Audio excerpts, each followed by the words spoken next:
Yo guys, welcome back to the channel, welcome back to yet another video.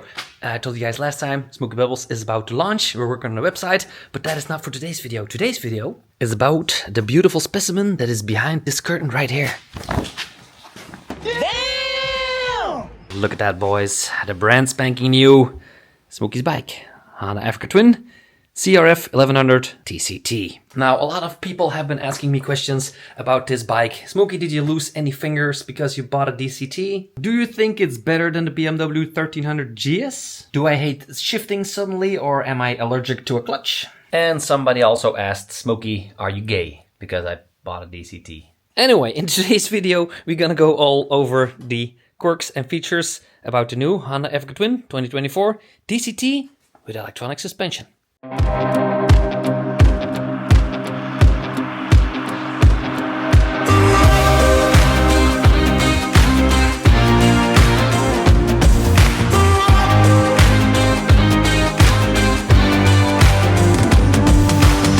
So first things first, let's address the elephant in the room, the DCT system. It's about 10 kilograms, it sticks out a little bit on the side of the motorcycle, and yeah, a lot of people have been asking me questions about it. Now, you guys know that for the last 2 years, I've been an independent motorcycle journalist, been doing some journalism, and I've been testing a lot of brand new motorcycles, and I mean a lot. Now, after riding the first Honda Goldwing DCT, going down, right there. Then the Adventure Sports one, and then this one, I was like, damn, that feels good. That feels, where have you been all my life good. Now, back in the day, nobody wanted an automatic gearbox on a car because some people said it was gay. Ha! Gay! Yeah, back in the day, it was totally a thing, right up there with smacking a TV when it wasn't working.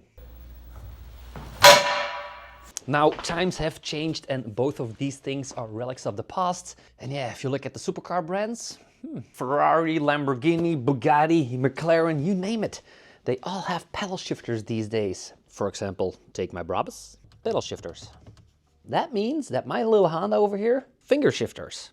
Going down a gear right there, going up a gear right here. That's right, I'm finger blasting gears like a pro. Oh, that's hot. That's hot.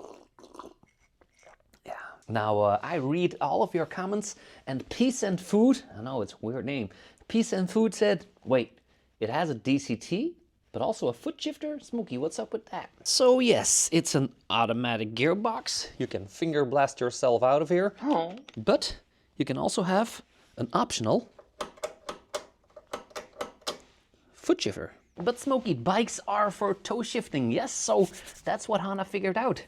They installed this little thing. And for only 450 euros, you can get the smoothest toe-tickling gear shifts ever in your life. Now, it's not a mechanical shove, it's a dainty mechanical spring that shifts like butter. Now, I've been riding a lot of quick shifters in my life, and from time to time, you probably know that. Third gear, fourth gear, fifth gear, sixth gear. Sometimes there is no gear, you have a clunk, it doesn't really go into gear. These things happen. So with the DCT system and the foot shifter, you're not shifting a mechanical thing, you're actually controlling a little switch that sends a signal to the gearbox to make it shift. And it shifts in a split second. Now, talking about the driving modes for the DCT system, let me quickly explain. With A and M, you can go from automatic to manual. D and S means drive and sport. Drive mode, you have 1. Sport mode, you have 3. Now, the higher the sport mode, the more rev-happy and chaotic the downshifts get. So it gets a lot more aggressive. It's basically like switching between Clark Kent and Superman. But make sure you like and subscribe to the channel, because in the next video, we're gonna be taking it out again. And I'm gonna show you guys. Finger blasting, boys. Oh, that's hot. That's hot. Now, of course, with this bike, a lot of options come and go. And I went for the aluminium package that I unboxed earlier. We got the strong racks on the back right here. And also has, look, it also has some bars in the back. So if you over-rotate your wheelie, the bike is just gonna be fine. It's not gonna be a problem. The panniers are down there. These do cost 1,914 euros for the two, because, you know, fully aluminium, and it comes with all the bars. So it's kind of expensive though. Now for that price you also get the storm bags, the big ass storm bags that you can put inside of the panniers, or you can just use them on the side like that. Also possible. The storm bags also come with a lot of extra stuff to mount it on the back of the bike, like that. Waterproof, weatherproof, and multiple uses, the Africa Twin Storm Bag come in 3 different sizes, 32, 35, and 38-liter bags. These storm bags also double as pannier liners for your hard cases, or you can attach the bags directly to the bike with the provided straps and clips. And what else did I get on this bike? I also get the Rally L3 package. I'll put it right here, Rally L3 package. And that includes the radiator protection. So normally you have the plastic ones. Now I have the aluminium ones with like, look at that. It's actually engraved. Yeah, next video we're gonna totally clean the bike up because it's very dirty. Should not have done that for the video. Anyway, we get the aluminium radiator protection right there. We get the engine protection guards on the side of the DCT and on the side of the toe tickling gear shifter. Wheel stickers that I do not have mounted. We got hand protection extenders for extra wind protection. You need those. Rally foot bags because the originals have some rubber in it. These are the Rally ones.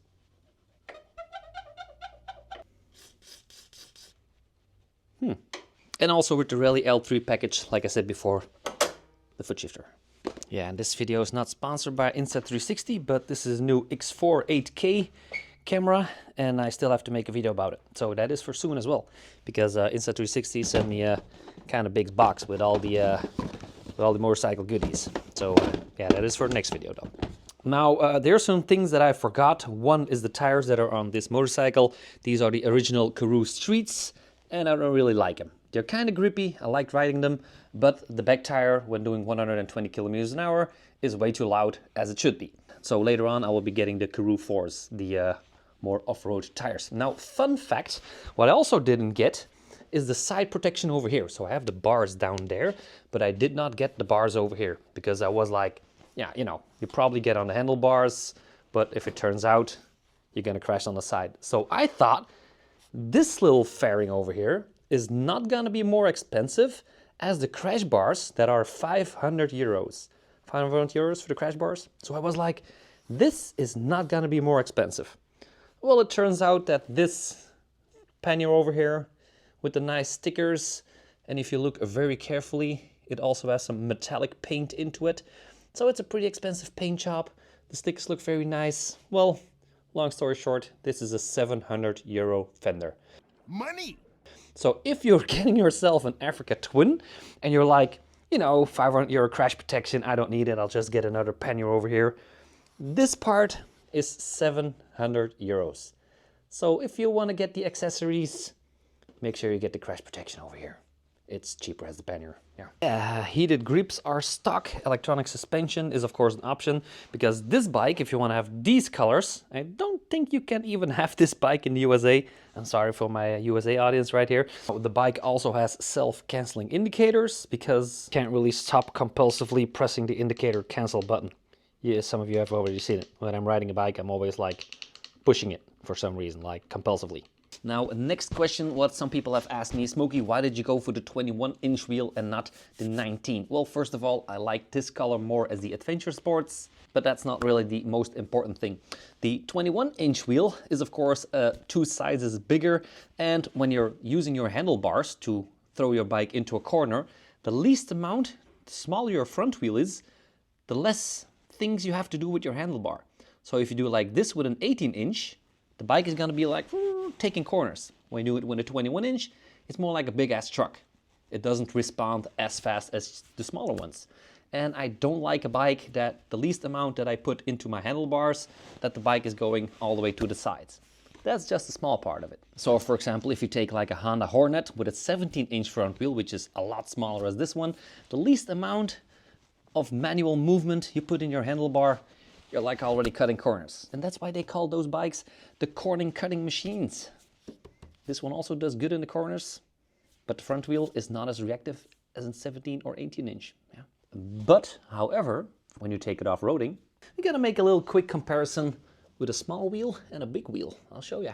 Imagine that you're doing some off-roading and out of nowhere, suddenly there's like a piece of wood or a twig or a stick in the middle of the road, and you're like, yeah, I didn't really see that one coming. Now, when you have your big wheel coming up to an obstacle like this, you can already feel by your hand, it just wants to go over. It's as easy as that. Doesn't really mind. So imagine doing like 120 kilometers an hour in the forest, you didn't really see it. Yeah, no worries. Just give it a little bit of a throttle and you will jump right over. Now, if you get the smaller wheel, you can already tell it doesn't... See that? It has a lot, it needs a lot more force to get over something like that. That is going to be you right there with a small wheel in the forest. That's why we all need the big wheels.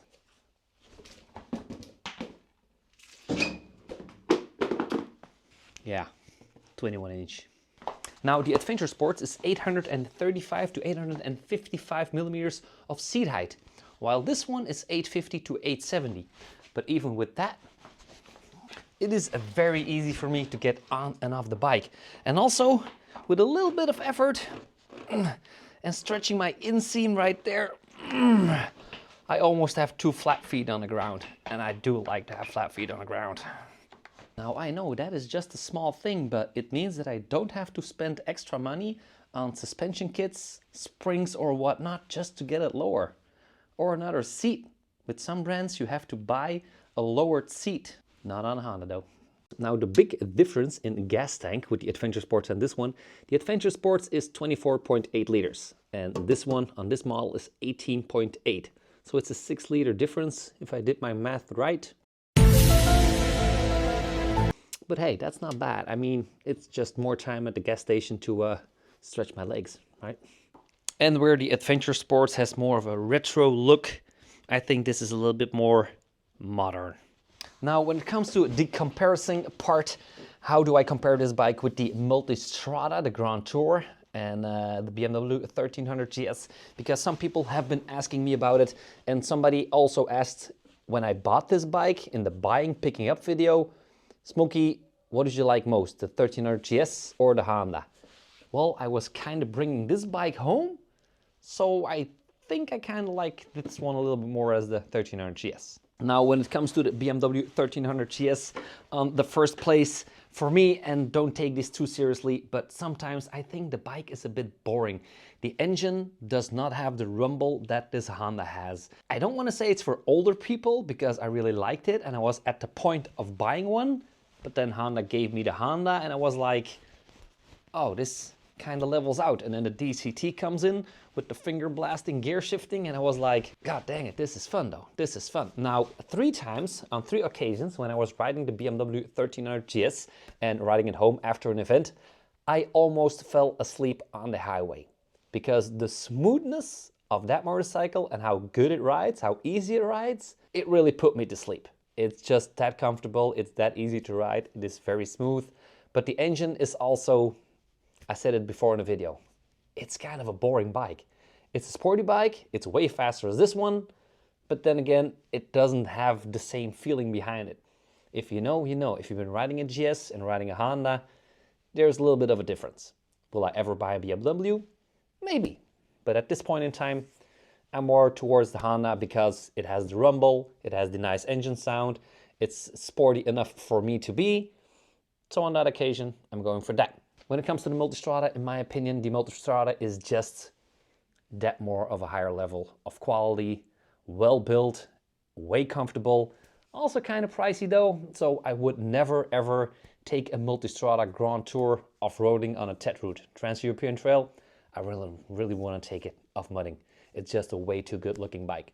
But also very comfortable, very fast, 170 horsepower these days, golly. So when I have to choose, the Multistrada and the GS are like at the same level, and the Honda has like, it's not as fast, so when it comes to the engine power, the Honda gets below that. Throttle wise and all the stuff, the Honda is not as fast, like I said, but when it comes to the whole complete package, the Honda just beats the BMW GS for me. For now. Maybe in 10 years will change, who knows, but for now, it's this one. But now, however, Smokey, what about the KTM? Yeah, we all know that the KTM 1390 and 1290 Super Adventure Rs are absolute beasts of motorcycle. Like I said, I owned 3 Super Duke GT, Super Duke Rs, Super Adventures. I've owned about 5 I think it was 5 like LC8 engines, the 1290s. Absolutely loved it. But the problem with these bikes, it's not really a problem. It's fun to have more horsepower as not enough horsepower. It's better to have too much than not enough, if you ask me, right? But at one point, I kind of figured out when I was doing some riding in the German Eifel and going up and down the mountain that I only use like 20-30% of the throttle on the Super Adventure R, because you can't really use 165 horsepower all the time wherever you go. Same goes with the BMW GS. You just can't. Times have changed. There's just more cars and more speeding cameras as well.